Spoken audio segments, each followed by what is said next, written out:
positive contributions to society, those people now can't get out of detention. This administration is kind of taken the whole thing and made it their own agenda. That says the immigration judge has to consider our client's case individually and think about these things. Like,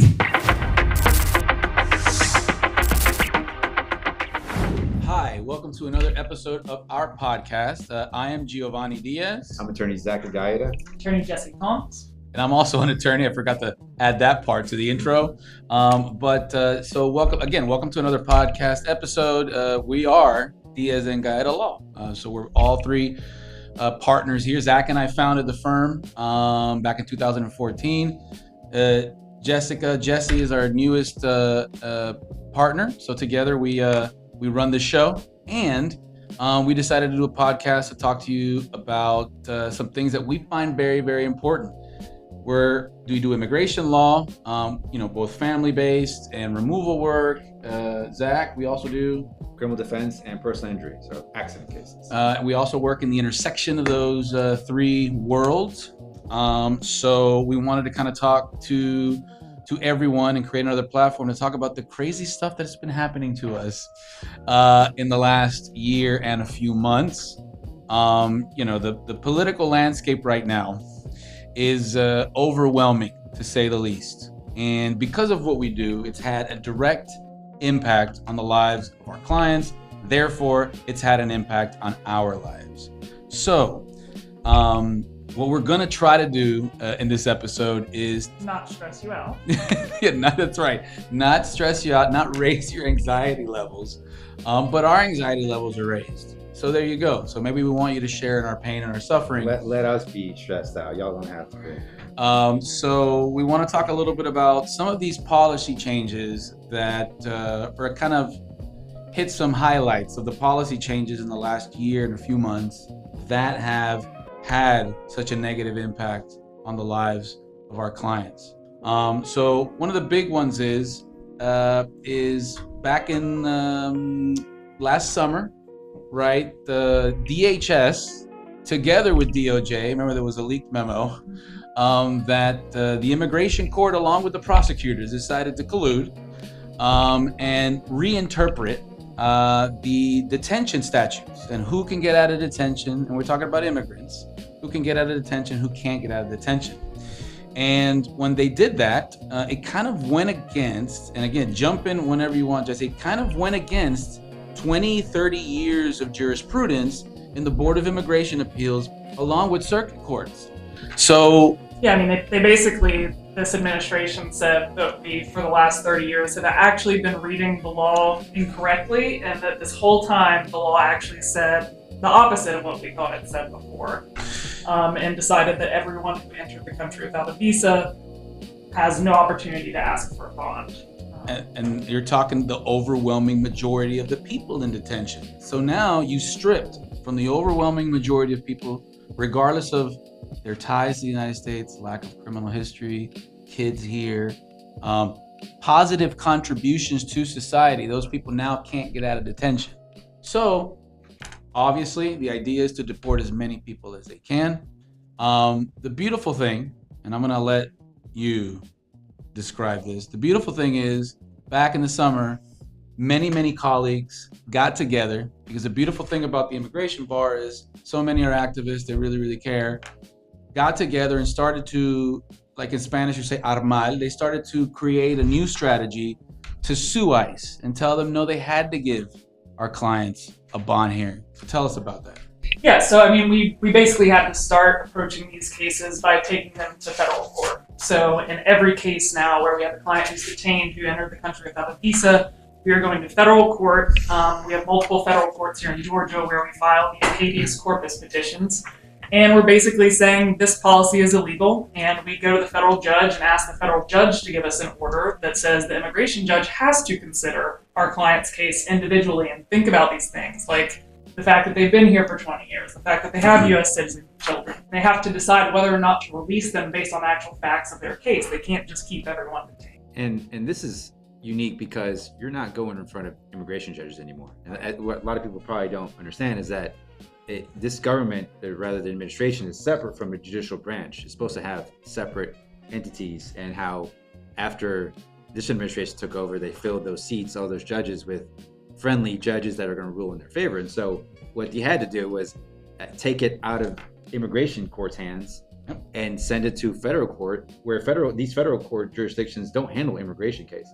And we've had to show the federal court judges that are usually more impartial and not leaning one way or the other to see that this administration is kind of taken the whole thing and made it their own agenda. You've touched on two really important things. First, immigration courts.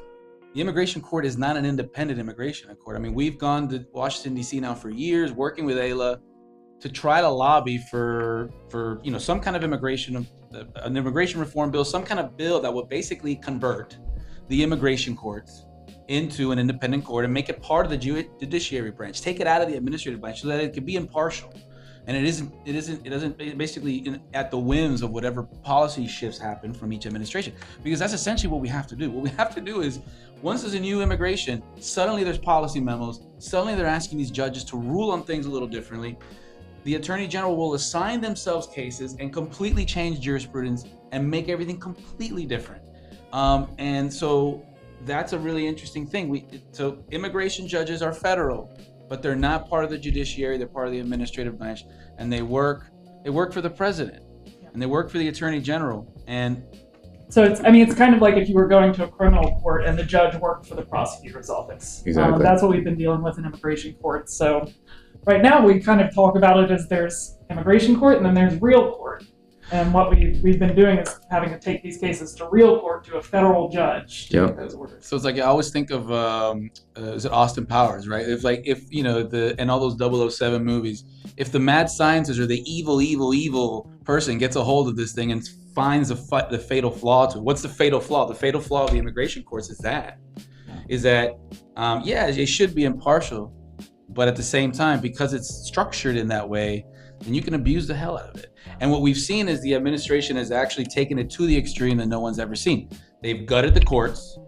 They fired, I think, 100 judges. Now they've hired over 100 judges. Obviously, the makeup of the judges that they're hiring now are very, very different. So yes, and pulling it out of the immigration court, like we've had to do, and sending it to the federal courts, at least for now, has worked out really, really well for our clients, and we're able to get people out of detention. And what kind of results? I mean, that's been different, right? Aside from what you get in immigration court, what are the kind of results now we're getting in federal court?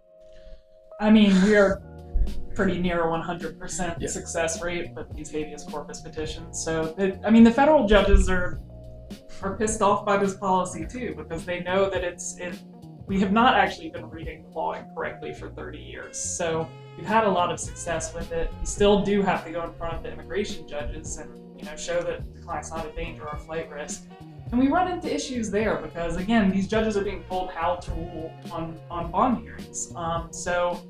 Cases that would have been a slam dunk easy win before have gotten just that much more difficult for this administration. And there's litigation going on out there. There's so much interesting information from some of that litigation that we obviously can't talk about, but we know for a fact that these judges are receiving pressure like they've never received it before, right? They know if they create a paper trail and emails and stuff like that, because it's so abhorrent what they're doing. Like they're people are leaking it and they're getting it to the media. So now they're using old tactics of like they're getting paid visits and they're getting phone calls and stuff like that. And the sad thing is like that's how that's what we've come to. That's how they're conducting themselves, and it's had a negative effect. But the positive thing is this strategy, and at least at our firm, Jesse was instrumental in implementing that policy and perfecting it. And it's worked. And like you said, 100%. Now getting the bonds isn't 100% because of what you said. Now we got to go back to these immigration judges. They're feeling the pressure. They're caught between what their bosses want them to do and what a federal judge is mandating them to do. But we get a lot of people out of detention still. And not to get too hard into the weeds, but this thing is already at the 11th Circuit. And a couple circuits have not ruled favorably for our clients, so there's a little bit of apprehension about what's gonna come down.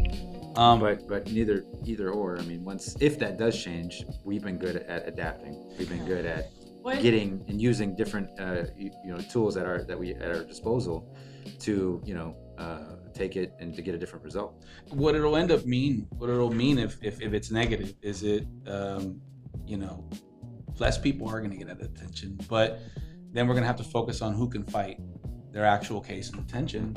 And we were kind of sort of doing that in the beginning of this crazy change. So we'll just have to change. That's why we always tell people don't pay the bond yet until we get a criminal attorney to review your case, a crimmigration attorney rather, because once you get sent to ICE and you've got pending cases, they're not going to care if you're innocent or not of the actual charges. That's why it's important to get legal advice beforehand. Well, the overwhelming and you can kind of tell us what you're seeing in courts and in detention, but the overwhelming majority of the people that we're still seeing get caught up in the ICE thing are people that are arrested or accused of crimes, right? That's still the overwhelming majority. Now, what we're going to talk about if we have a little bit of time is that the ICE people that are getting detained directly by ICE is increasing.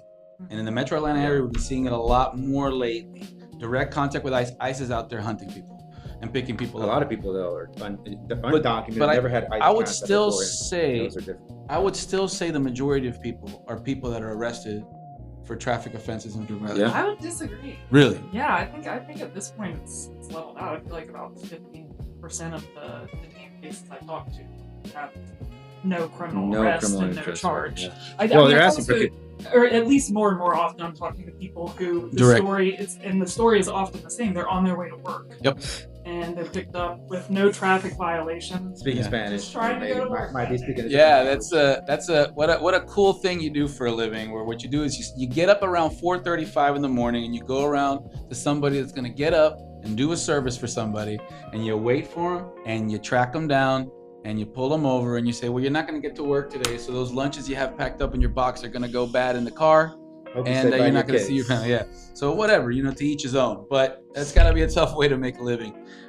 So the ICE enforcement. What else?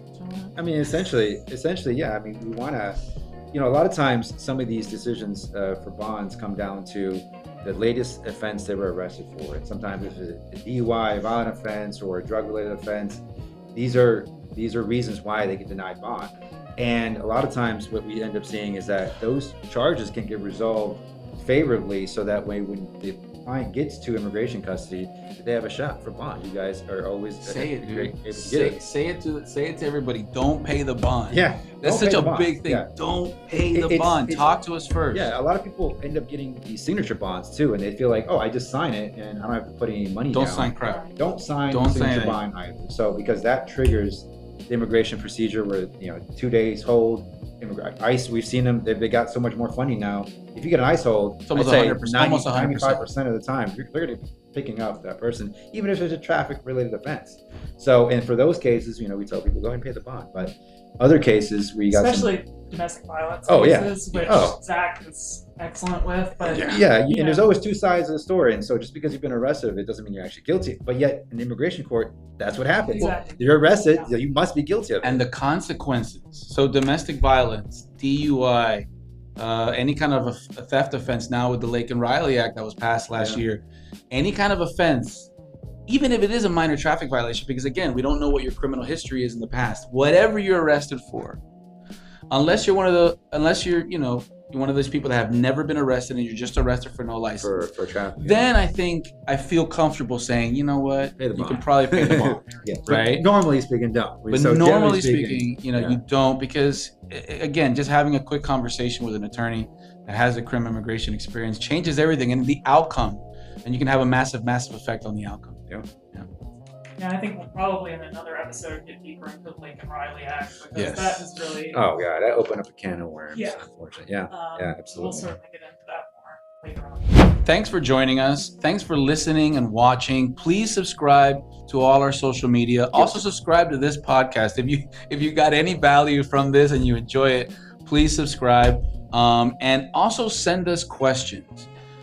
We have an infinite amount of things that we want to talk to everybody about, but I think it's important to know what an audience wants. So please reach out to us, let us know. And also give us critiques. We're very open about this because we're new to the podcast world.